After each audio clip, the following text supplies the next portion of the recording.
Bonsoir les amis, Ramadan Moubarak Saïd, puisque c'est la toute première édition du club du mois sacré avec un menu des plus appétissants, aussi appétissants en tout cas que l'oftor que je vous ai offert aujourd'hui. Bonsoir Reda. Bonsoir, je voudrais préciser qu'on est en direct, donc Ouais. nous ne sommes pas sous-alimentés mais suralimentés. C'est un problème aussi d'être suralimenté. Exactement. Amine. Le pic de forme est derrière nous. Ouais. Bonsoir les amis, oui, effectivement, même au niveau vestimentaire, c'est compliqué. Voilà, donc Je le sens. un menu très riche. Ah, extraordinaire, extraordinaire. Pour lequel on vous remercie d'ailleurs. Merci qui? Merci Janelle, merci Danton. Non, merci surtout Médien TV. Le sommaire du club, c'est parti. Après 28 années passées à l'AS Rome, Francesco Totti a fait ses adieux après une dernière apparition au Serie A face au Genova. Son public de l'Olympico lui a réservé une sortie triomphale, une retraite qui ne laisse personne indifférent sur la planète football. Arsène Wenger et Arsenal ont remporté la Coupe d'Angleterre, privant Chelsea du doublé, sauvant un peu les restes d'une saison en enfer. En Espagne, le Barça de Luis Enrique a remporté la Coupe du Roi, dernier trophée pour Enrique avec le club catalan, le 9e sur 13 possibles. Le compte à rebours a commencé avant la finale de la Ligue des Champions samedi prochain à Cardiff, face à face, ce qui se fait de mieux sur la scène européenne cette année. Le Real Madrid tenant du titre face à la Juventus Turin. Voilà donc mes amis pour le sommaire, mais avant de développer tous ces titres, d'abord ça. Voilà donc, et ça c'est Francesco Totti qui a fait ses adieux. Bien sûr, Francesco Totti, l'une des plus grandes légendes du football mondial italien. On voit ça et on en débat juste après. Parcă se scurge energia din el exact ca într-o clepsidră și își face curaj să iasă și nu poate. E prea mare dragostea pe care Totti a depozitat-o în acest tricou și în acest sport și de amintiri pe care ni le-a oferit acest sport. Aceasta e predarea, cumva o fi... Cu care a jucat foarte puțin Totti, toți sunt niște privilegiați, au putut sta alături de acest mare jucător. E un ultim la revedere, iată-l și pe Bogdan Lobonț, un ultim la revedere. Des images magnifiques, des adieux de Francesco Totti. Francesco Totti, donc après 25 ans de football professionnel, il a disputé dimanche au stade olympique de Rome son dernier match avec son club de toujours. Et tout le monde, lui, y a rendu bien sûr des hommages, les tifosi du club, et pas seulement maintenant qui espèrent bien sûr les tifosi de la Roma, en tout cas retrouver un successeur, un héritier à Francesco Totti. On voit le sujet, on en parle juste après. Sa vie va changer, mais la leur aussi. Après presque 25 ans de football professionnel, Francesco Totti a disputé dimanche au Stade Olympique son dernier match avec l'AS Rome. Et les Romains, tifosi du club ou pas, ont du mal à s'y faire.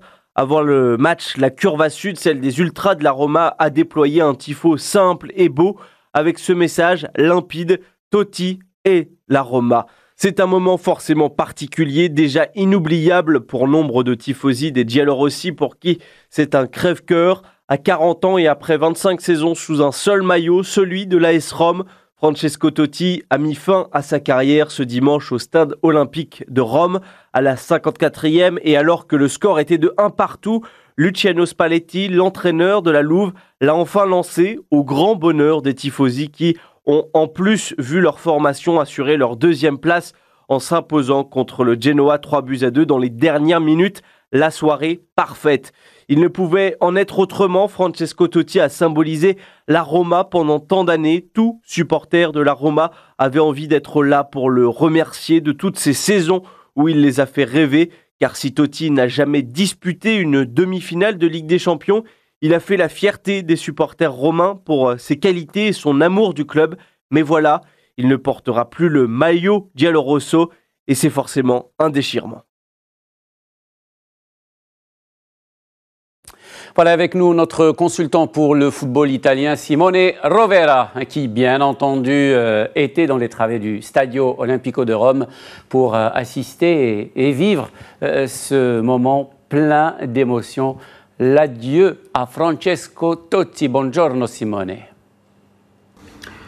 Bonjour Jalal, bonjour tout le monde. Bonjour, c'est difficile de considérer un bonjour quand tu vas parler encore de Francesco Totti et de son adieu au football. C'était pas un bonjour, même si l'histoire était magnifique à raconter, à vivre les émotions, les frissons que nous a donné ce Stadio Olimpico pour la première fois, guichet fermé de la saison, avec tout le peuple romain. C'est plus des supporters, c'est vraiment un peuple, celui des Romains, qui était là pour dire au revoir, merci à son capitaine. C'était émouvant, c'était incroyable, extraordinaire, 70 000 personnes, presque tous avec les maillots numéro 10 de la Roma, parce que là, Totti, c'est pas un joueur, c'est un légende, c'est un symbole, c'est un mythe, et ça va être difficile de trouver quelques joueurs comme lui dans l'avenir. Quand il a pris la parole au milieu de son stade, devant ses supporters, pour 12 minutes en lisant une lettre qu'il avait écrite avec semaine, il a été encore plus extraordinaire de ce qu'il a fait sur le terrain pour les 40 minutes dont il a joué. Il a été très humain, il a raconté ses sensations pour l'avenir, comme il a vécu cette semaine d'adieu. Il a dit qu'il a pleuré chaque jour, toute seule, comme un fou. Et surtout, il a été humble. Il a montré une partie de lui-même que souvent, on pensait qu'il n'existait pas l'homme derrière les footballeurs. Quelqu'un qui dit « Je voudrais vous chanter une chanson, vous dédier une chanson, écrire un poème. Je ne suis pas capable. J'étais capable d'exprimer mes sentiments avec les pieds. » Voilà. Qu'est-ce qu'a été Francesco Totti dans son adieu. C'est difficile de trouver des mots pour expliquer qu'est-ce qu'elle était pour la ville de Roma. Il a été le porte-parole de cette ville, l'emblème, les symboles comme les Colisées. C'est lui qui représente Roma dans le monde. Peut-être il a choisi de ne pas gagner plein de titres. Il aurait pu partir au Real Madrid, au Milan. Il a choisi toujours Roma. Et comment Roma l'a remercié avec des applaudissements, des larmes, après, pendant et avant le match de son adieu face au Genoa, c'était vraiment un moment extraordinaire, touchant. Peut-être les meilleurs moments, les meilleurs adieux du foot italien. On a vu Maldini dire au revoir, Del Piero dire au revoir, Baggio dire au revoir, mais comme Francesco Totti, personne. Parce que personne avant a représenté un club et une ville comme a fait Francesco Totti. Et ces derniers passages sur un terrain de Francesco Totti va rester dans l'histoire du foot italien. Ça va être un des jours les plus tristes, mais les plus beaux pour la ville de Roma et pour le foot italien. Voilà, l'une des journées les plus tristes, nous dit Simone Rovera. Ceux qui ont regardé ce match et surtout ces adieux en toute fin de rencontre, c'était juste magnifique. Franchement, moi, en regardant ça, j'étais un petit peu jaloux parce que je me dis pourquoi on ne fait pas, par exemple, pour les gloires de notre football, des sorties, des adieux pareils. On leur fait des adieux quand ils sont morts. On les réussit très bien en général. Franchement, on est très fort. Ouais, mais s'ils sont morts, ils ne peuvent pas prononcer un discours comme celui de Francesco Totti. Maintenant, je pense que ça ne sert à rien de revenir sur les qualités footballistiques. Totti, effectivement, c'était un super joueur. Moi, je reviendrai plutôt sur ce qu'il représentait. Et elle ne dira pas le contraire. Il a été à Rome, j'ai été à Rome. Et quand tu vois ce qu'est le bonhomme dans la ville de Rome, qui est quand même déchiré entre deux clubs, mais ça reste quand même le roi de Rome qui est adulé par une moitié de la ville, ou du moins 2 tiers de la ville, et qui est très respecté par le tiers qui reste. Ouais, justement, parce que... C'est plutôt les environs de Rome qui sont Lazio et le centre-ville. Et surtout, Amine, je te redonne tout de suite la parole, parce que ce qui était beau, ce qui était magnifique, c'est-à-dire, il faut expliquer peut-être à certains téléspectateurs qui ne suivent pas de près ce football italien, la Roma, l'AS Rome et la Lazio, c'est les ennemis d'une vie. Et il y avait un tifo, des supporters quand même, c'est incroyable, des supporters de la Lazio, le tifo... on pouvait dire les ennemis d'une vie, salut Francesco Totti. Ça participe du respect dont je te parlais il y a 2 minutes. Mais je pense que bien plus que le grand footballeur qu'il a été, c'est surtout la vision romantique du football qu'il représentait qui va manquer. Bon mot. romantisme, prédominance de l'idéalisme et de la sentimentalité. C'est-à-dire que... Il est parti. Mais c'est pas fait exprès. Non, mais j'ai cherché romantisme dans effectivement idéalisme et sentimentalité. C'est-à-dire qu'on ne parle pas de but, de score, de palmarès. Il a d'ailleurs refusé une offre en 2003 de 150 millions d'euros de Chelsea. Ça aurait été un énorme transfert. On parle de... Il a refusé le Real Madrid aussi. Mais celle-là a été spectaculaire en termes de chiffres. Elle aurait posé dans les records. Et donc, effectivement, quand on voit ça, on ne parle pas du tout de... On ne parle pas de football parce que quand même son palmarès, il n'est pas énorme. On parle d'émotion. Par exemple, Maxwell qui a fait ses adieux, cette semaine, il a gagné 37 titres. Ça prouve bien. 37 titres. Ça prouve bien ce que je me tue à répéter sans arrêt, qui sont que la victoire n'est pas tout, les chiffres ne sont pas tout, l'histoire que tu écris est aussi, la trace que tu laisses est aussi importante que les trophées que tu engranges. La ville de Rome a 5 radios dédiés à l'AS Rome, c'est-à-dire qu'ils ne parlent que de l'AS Rome, qui transmettent les entraînements avec l'intensité d'un match. Voilà dans quel bain il a évolué pendant ces 25 ans qu'il a joué au plus haut niveau. On parle de quelqu'un qui est important même dans la culture populaire italienne. Il a fait une voix des Simpsons. Il a sorti des livres de blagues. Il avait à un moment la tradition des t-shirts. Quand il a passé 8 mois sans marquer, au premier but, il a sorti un t-shirt, excusez le retard. Enfin, il y a beaucoup de choses. Il y a beaucoup de choses dans ce bonhomme. Et là, effectivement, je voudrais juste qu'on retienne ça. Le score n'est pas tout. Voilà, c'est tout ce que j'ai à dire. Donc, je vais revenir sur ce qu'il disait. C'est la version romantique du personnage qu'on retiendra. Et il avait une chose qui était extraordinaire et que très peu de footballeurs ont, notamment les footballeurs contemporains, c'est de l'autodérision, par contre, à en revendre. Il a accepté de se faire, en étant la star qu'il était, de se faire passer pour le benet de service, les Makarech. Il a accepté effectivement de prêter sa personne à des choses burlesques parfois. Et ça a participé, je pense, à écrire sa légende. Et à le rendre sympathique par le rire dans toute l'Italie. Effectivement. Et d'ailleurs, sa réputation de benet vient d'une interview. On lui avait dit, est-ce que ta philosophie c'est carpe diem? Et il leur avait répondu, je parle pas anglais. Voilà. Mais c'était pas une blague. Hein, non, très simplement. mais on va pas aussi occulter une chose, c'est qu'il a été un très grand footballeur qui a souvent été là dans des moments décisifs. Par exemple, il a réuni les Italiens sur un match de Coupe du Monde où c'est lui qui les qualifie. En 2006, il me semble. En 2006, c'est lui qui qualifie sur un péno à la 94e. Mais en même temps, il est tellement romain que son histoire avec la Squadra est un peu bancale. Voilà. Il est beaucoup impliqué en 2002 avec cet affreux match contre la Corée du Sud. En 2006, il est un peu sur le côté. C'est lui qui les qualifie. Voilà. Mais on est tous un peu émus de voir ça parce qu'on se demande si c'est pas une partie de de nous-mêmes qui part, même si on n'a rien à voir avec Rome. Mais on l'a tellement vu qu'il va nous manquer. Voilà. Exactement. D'ailleurs, il y a un supporter aussi qui a écrit, je pense sur Twitter, qui dit j'aurais aimé mourir avant aimé mourir avant pour ne pas vivre ce moment. C'est incroyable, c'est incroyable. Et lui, il a aussi rendu hommage parce qu'il dit vous êtes venu quand vous étiez enfant avec vos parents, maintenant vous venez au stade avec vos enfants. Sur le dernier match qu'il joue à GLL, le gamin qui met le premier but. En face à lui. Il n'était pas encore né quand Totti jouait au foot. Donc c'est tout un symbole. Mais encore une fois, je pense que tout ça, on peut le résumer par une phrase. Tu ne comprends la portée de Totti que quand tu as été à Rome. Nous, de loin, on voit la vision un peu romantique, comme je disais, un peu du football. Ce qu'il a été. Mais quand tu vas à Rome, là, c'est quelque chose d'impressionnant. Aujourd'hui, un Raoul, par exemple, qui a fait quasiment toute sa carrière aussi à Madrid, tu sens, je suis désolé pour les Madrid, tu sens pas le poids de Raoul comme tu as pu sentir celui de Totti à Rome.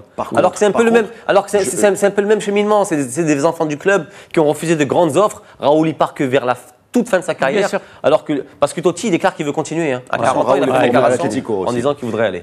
C'est quand l'école de l'Atlético est obligée de fermer pour des raisons financières que Raoul bascule vers le Real. Non, juste une dernière chose par rapport à ce qu'on disait sur Totti. Je mets ça en parallèle avec une interview d'Eden Hazard qui explique qu'il voudrait probablement quitter son club pour étoffer ou de Griezmann, c'est pas Hazard, pour étoffer son palmarès. Voilà, c'est ce que je voulais dire. Le foot n'est pas que des scores et des résultats. Il y a aussi la trace que tu laisses dans le cœur des gens, l'empreinte que tu laisses dans la mémoire collective. Et ça, c'est un bon exemple de ce qu'on peut faire sans forcément empiler les coupes. Et merci. Je suis obligé d'applaudir. Amine, tu applaudis le romantisme de Reda Hallali. Malheureusement, j'ai que 2 cartons rouges. Il faut un carton vert aussi. Oui, voilà, exactement. Pour l'espoir. Nous donner un stylo vert si tu veux. Pour le romantisme de Reda Hallali. Alors, mes amis, à part les adieux de Francesco Totti, il s'est passé plein de choses un petit peu partout en Europe. Des finales de coupe, en veux-tu, en voilà, en Angleterre, en Espagne, en France, en Allemagne ou encore au Portugal. En Angleterre, ça réchauffe au moins le cœur des Gunners. Arsène Wenger et Arsenal ont remporté la Coupe d'Angleterre à Wembley, privant Chelsea du doublé et sauvant un petit peu aussi les restes d'une saison en enfer. Le triomphe dans le temple du football, Wembley quand même, n'efface sans doute pas la non-qualification pour la Ligue des Champions, mais pour Arsène Wenger, c'est presque un pied de nez aux détracteurs. On écoute Arsène Wenger.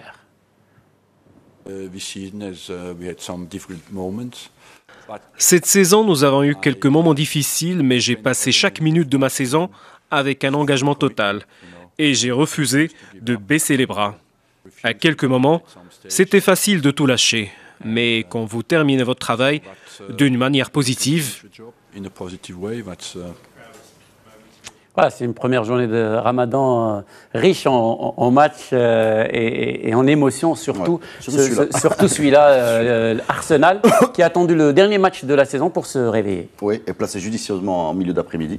Exactement. Non, très beau match. J'ai une question pour vous, juste pour voir le poids un peu de ce trophée. On a l'impression que la Coupe d'Angleterre est beaucoup plus importante, par exemple, en Angleterre que la Coupe d'Espagne.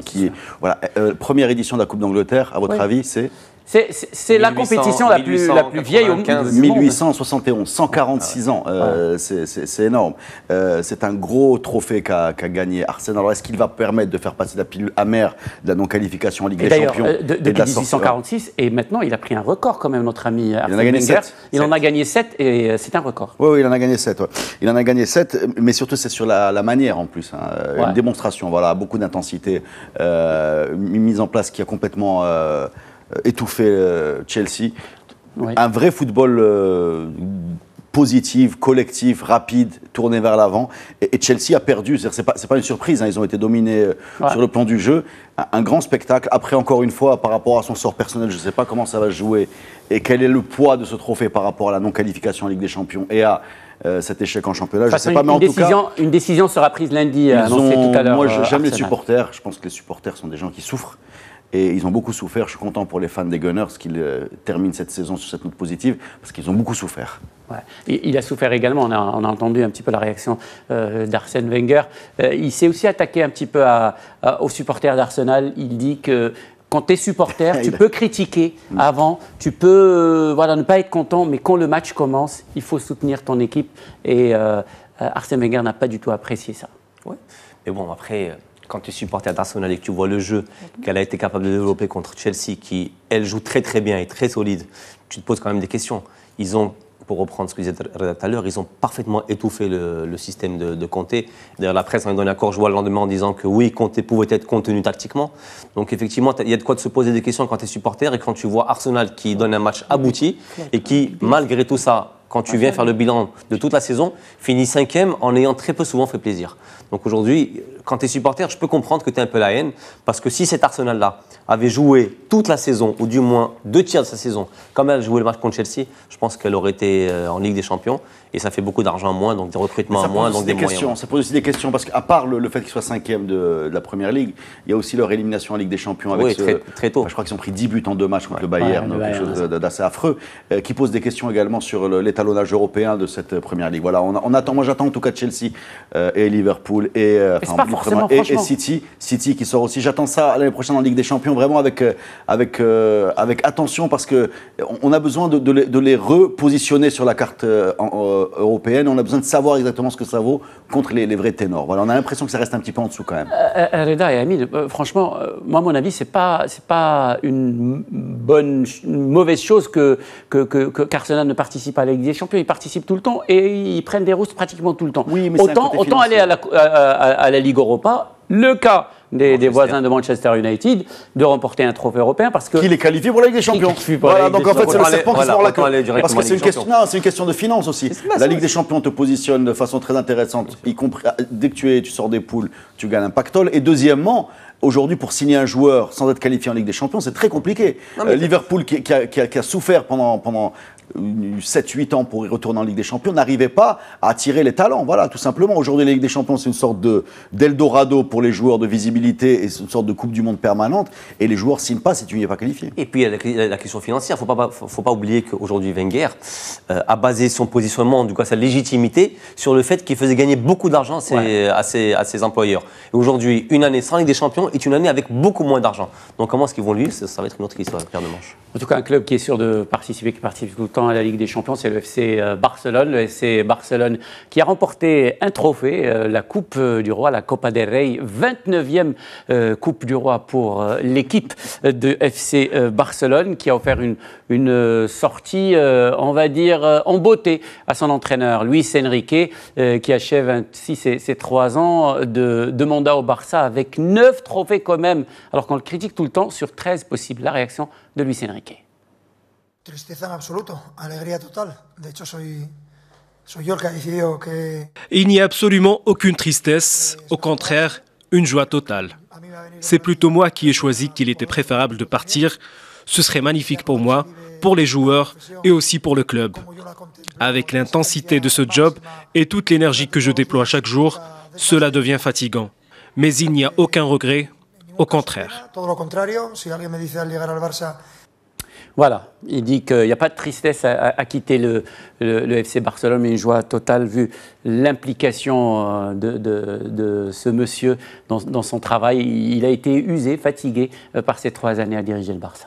Moi, je ne vais pas beaucoup parler du Barça, parce que je pense que tout le monde s'est fait son idée. Par contre, je voudrais parler de Luis Enrique, que j'ai eu l'occasion de rencontrer au Marathon des Sables. C'est quelqu'un qui a participé au Marathon des Sables, je pense, c'est 2008 ou 2000, la première, quand il nomme Guardiola.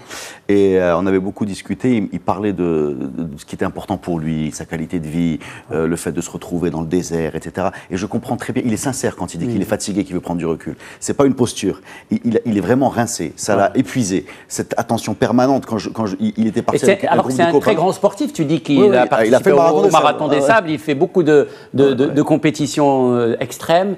Il adore ça et c'est ce qui lui permet un petit peu de... Et je peux vous garantir que ce bonhomme-là a souffert de l'attention médiatique, du pressing permanent et il va prendre un repos bien mérité parce que je pense qu'on a été un petit peu injuste avec lui par rapport à son bilan. Effectivement, un bilan avec 9 titres sur 13 possibles pour lui. Enrique, restez avec nous mes amis, on va se retrouver dans un court instant et là il sera question du lourd.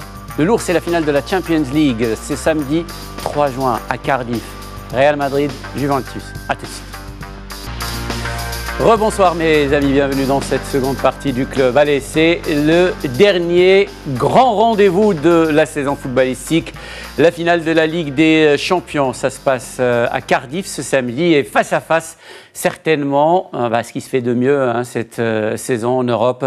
Le champion d'Espagne et tenant du titre, le Real Madrid, et le champion d'Italie, la Juventus Turin. On va d'abord accueillir, mes amis, si vous le voulez bien, nos 2 consultants espagnols, Fred Hermel, et italien, Simone Rovera. Bonsoir, messieurs.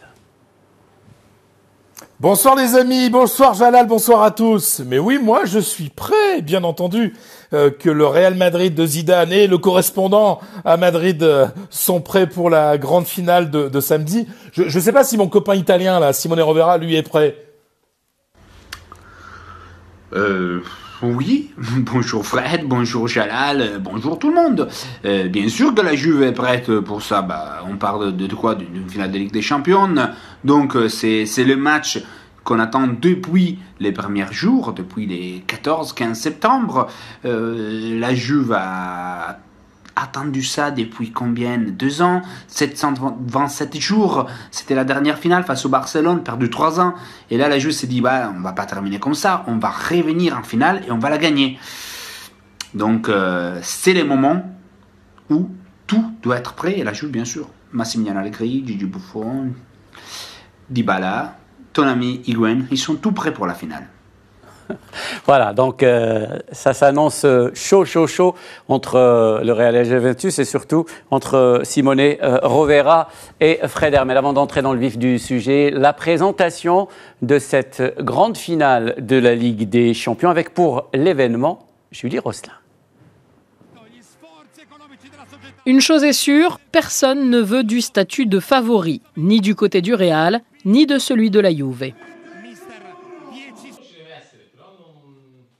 De l'optimisme, il en faut, mais je ne veux pas entendre qu'on est favori. On joue contre le Real Madrid qui a gagné 2 Ligues des Champions en 3 ans. Ils sont habitués à jouer les finales. Nous devons être conscients de nos qualités et avoir confiance, mais le favori, c'est le Real. Mais l'envie est la même des deux côtés. À Turin, la finale perdue de 2015 contre le Barça a confirmé les ambitions. Et pour cela, on compte sur une charnière quasi impénétrable qui n'aura encaissé aucun but en quart et un seul en demi-finale, et sur un Gianluigi Buffon qui, à 39 ans, rêve d'enfin soulever ce trophée. 8 buts en 3 matchs, Cristiano Ronaldo a lui rassuré ses Merengues, qui pourraient devenir en cas de victoire la première équipe à conserver son titre. Personne depuis le Milan d'Arrigo Sacchi ne l'a fait, et c'était déjà toute une autre époque. Car derrière cette place en finale se cachent surtout 2 coachs. Allegri, tacticien hors pair, qui en milieu de saison a métamorphosé son équipe, impliquant tous ses joueurs offensifs. De l'autre côté, le jeune Zidane, fin psychologue, et son utilisation de Casemiro ou sa mise sous pression d'un Isco ou d'un Asensio. Puissance contre solidité, confiance contre expérience, tous les espoirs sont permis des deux côtés.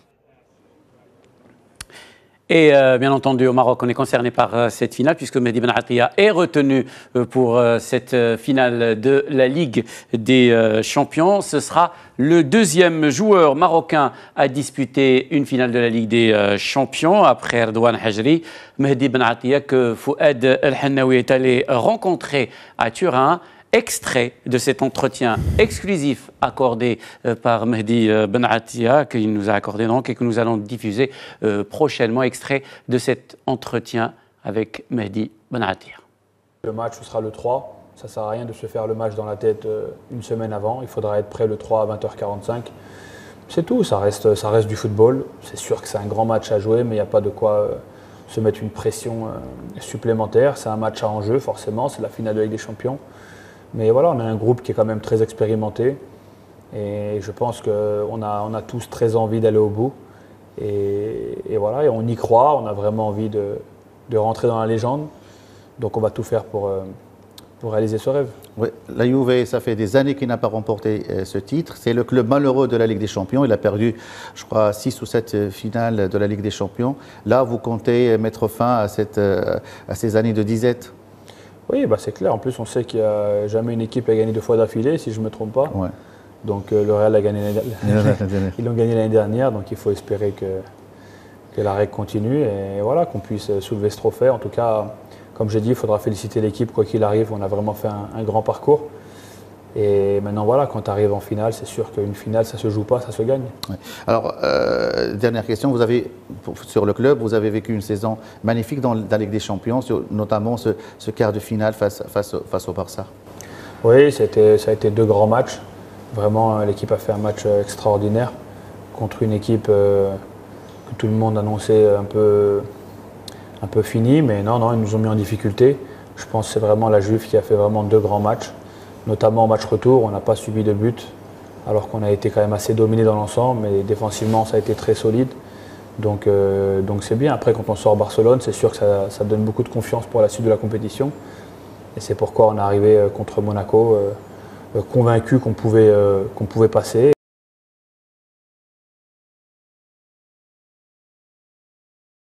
De l'entretien exclusif que nous a accordé, bien entendu, le joueur de la Juventus de Turin et qu'on va diffuser dans son intégralité très prochainement. Les amis, le Real Madrid face à la Juventus de Turin. Rapidement, Reda.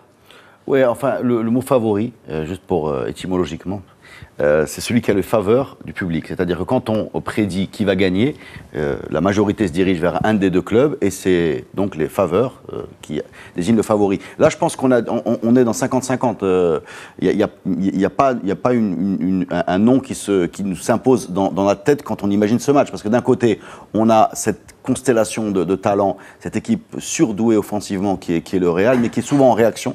Et en face, on a une équipe qui est capable de vous étouffer, qui a une sorte de stratégie collective super bien rodée et qui est capable de taper avec très peu d'occasions. Donc il y a une vraie incertitude et moi je ne sais pas à quoi m'attendre si ce n'est avoir une opposition de style phénoménale. Et Simonet a raison, c'est le match qu'on attendait tous depuis le début de l'année. Voilà. C'est vrai, il faut être super devant aujourd'hui pour avoir un favori parce que on a deux équipes qui ont maîtrisé le rare cette année. Donc je pense qu'à ce niveau-là, c'est davantage le cœur que l'esprit qui va parler. Donc personnellement, mon cœur penchera davantage vers la Juventus pour des raisons peut-être sportives ou peut-être un peu plus.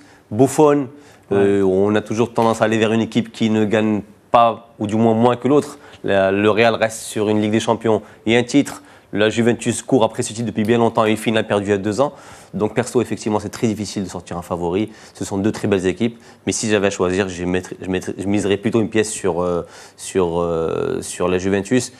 Beaucoup pour Buffon, un peu pour Natia aussi, parce que bon, ça fait toujours bien de dire qu'on a quand même l'un de l'autre qui gagne une Ligue des Champions.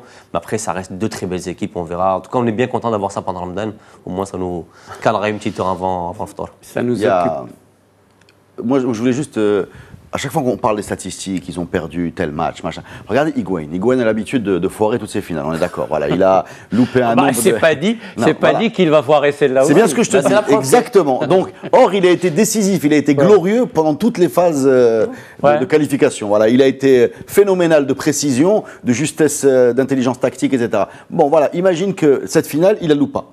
Voilà. Et qu'il y a une sorte de rappel de Baraka qui fait que tout ce qu'il a loupé avec l'Argentine en Copa América, en Coupe du Monde, voilà, même en Copa América, c'est extraordinaire. Et qui se retrouve là et devenir décisif. On ne peut pas savoir. Voilà. En tout cas, nous, on va revenir à Fred et à Simeone. On va même pouvoir, franchement, je peux vous le dire, quitter le studio, puisqu'ils vont régler ça entre eux, entre 2 muchachos latinos, Fred et Simeone, qui évoquent d'abord les préparatifs des 2 finalistes à ce grand rendez-vous de Cardiff. Oui, la situation est quand même assez idéale pour le Real Madrid. J'ai eu l'occasion, parce que je suis un privilégié, d'être avec Zinedine Zidane jeudi dernier à Valdebebas, au centre d'entraînement du Real Madrid, pour une discussion un petit peu comme ça, à bâton rompu. Et voilà, il est heureux parce que ça fait plusieurs jours qu'il peut s'entraîner, alors que c'est la fin de saison, alors qu'elle a été rude, alors que le Real vient de remporter la Liga. Il a pu s'entraîner avec tout son effectif. Et ils sont tous en pleine forme. Certes, Carvajal et Gareth Bale reviennent de blessures, mais ça fait quand même une semaine qu'ils s'entraînent normalement avec leurs coéquipiers, donc ça va physiquement. Et le reste, ils sont tous péter la forme, comme on dit chez nous, quoi. Donc c'est quelque chose de fabuleux pour Zidane, parce que il peut faire tous les choix qu'il veut. C'est-à-dire qu'il n'est pas obligé d'adapter son équipe à des blessures, à des problèmes de méforme. Non, il peut choisir qui il veut. Donc voilà, la situation est vraiment idéale pour le Real Madrid. Un Real Madrid qui va s'envoler pour Cardiff ce vendredi. Voilà, ils vont s'entraîner tranquillement cette semaine. Il y a vraiment une ambiance de concentration, mais aussi ils sont assez cool, hein, ils se sentent bien, ils ont l'habitude de jouer les finales. Donc vraiment, c'est vraiment incroyable d'arriver dans d'aussi bonnes conditions à un match aussi décisif qu'une finale de Ligue des Champions. La Juve aussi arrive très bien, hein. C'est pas un secret, c'est pas une surprise. La préparation elle était très bonne. Les petites blessures, les petits bobos comme celui de Khedira, on était passé. Khedira est prêt pour jouer. On l'a vu même dans ces derniers week-ends parce que la Juve a joué un match en plus. La Serie A est terminée une semaine plus tard dans rapport à la Liga. Et qu'est-ce qu'on a eu? Une victoire. Mais bien sûr qu'on a eu une victoire. Et c'est pas une victoire à prendre avec les pincettes. C'est une victoire importante face à une équipe comme Bologna qui était tranquille, voulait faire une belle fête devant ses supporters, et la Juve, même avec des remplaçants, même avec des joueurs qui devaient faire des tests pour voir si elle était pour la finale, elle allait gagner. Et une victoire 2-1 à la 92e minute avec un jeune joueur, Moïse Kean, un joueur de 2000, donc imaginez comment cette Juve peut trouver des ressources n'importe où. Elle arrive au 100%. Il y a un seul absent qui est Marco Piazza, qui est un jeune joueur, un remplaçant important, mais c'est pas un joueur qui va changer l'équilibre de cette finale. Il y a une envie particulière, c'est la Juve, c'est des oubliés 2015, c'est la fin d'un parcours, cette Ligue des Champions, c'est un moment de passage peut-être entre la vieille Juve, celle des 6 titres d'affilée, celle de Buffon, de Marchisio, de Bonucci, de Chiellini, de Barzagli, et la Juve de l'avenir. Mais c'est la Juve qui arrive dans les meilleures des conditions, face à un adversaire important, face à un adversaire qui a une histoire incroyable, Mais attention, l'histoire de la Juve n'est pas seulement les finales perdues, il y a aussi des finales gagnées. Il y a une trend très positive face au Real Madrid. Peut-être, Fred, tu ne te rappelles pas, mais bon, la demi-finale 2015, c'était Juve-Real et la Juve passe. En 2003, c'était Juve-Real, c'est la Juve qui passe. Donc, très bonne dynamique. Je pourrais remonter même un peu plus dans les passés. 96, c'est Juve-Real et c'est la Juve qui passe. Donc, attention, la Juve arrive bien. Et les poids de l'histoire, oui, ça pourrait être pour Real Madrid avec tous les finales gagnées, mais n'est pas contre la Juve. La Juve arrive dans les meilleures des conditions mentales. Et c'est peut-être plus important qu'arriver dans les meilleures conditions physiques. Voilà, donc on a compris, hein, pour Fred et pour Simone, les deux formations arrivent dans les meilleures conditions. Et si on prenait l'avis de l'entraîneur, de l'intéressé, on a entendu tout à l'heure, bien sûr, Allegri, l'entraîneur de la Juventus, dont le sujet de Julie Rosselin. La parole maintenant, hein, pour être juste et équitable entre les deux équipes, même si on a une préférence effectivement. Emine et moi, je ne sais pas la préférence de Reda pour la Juventus. On écoute Zinedine Zidane, l'entraîneur du Real Madrid.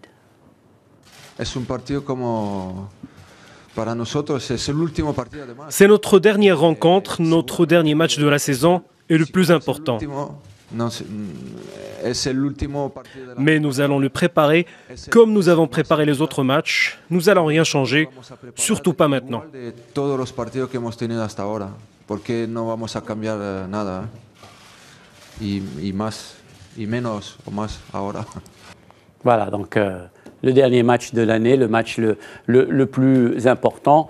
On peut s'attendre, franchement, comme je le disais hein, tout à l'heure, c'est quand même ce qui se fait de mieux cette année, la Juventus et le Real Madrid. On sent que ces deux équipes n'ont pas de points faibles. Ils n'ont pas de points faibles, elles sont championnes dans leur championnat respectif. Elles ont un point commun, c'est Zidane, qui était révélé à la Juve et qui a explosé au Real. Elles sont complémentaires dans le sens où c'est deux... Enfin, si le football est un mode d'expression collective, c'est des expressions très différentes.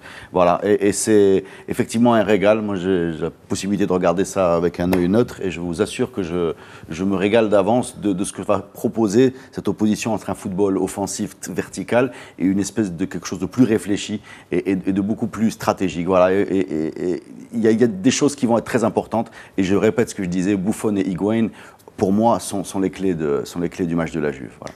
Ça sera aussi un choc entre le tacticien, vraiment, qui est Allegri, et Zinedine Zidane, qui, lui, est dans une approche un peu différente. Il est un peu moins expérimenté, il est moins scientifique, entre guillemets, et technique que Allegri, mais il est en train de réussir quelque chose d'extraordinaire avec le Real Madrid. Alors, moins expérimenté, certes.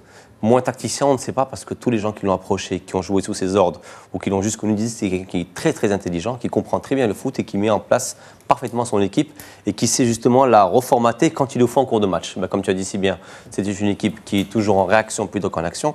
Donc c'est une équipe qui est aujourd'hui drivée par un monsieur qui maîtrise bien son sujet. Donc fin tacticien, je pense que Zidane doit l'être aussi.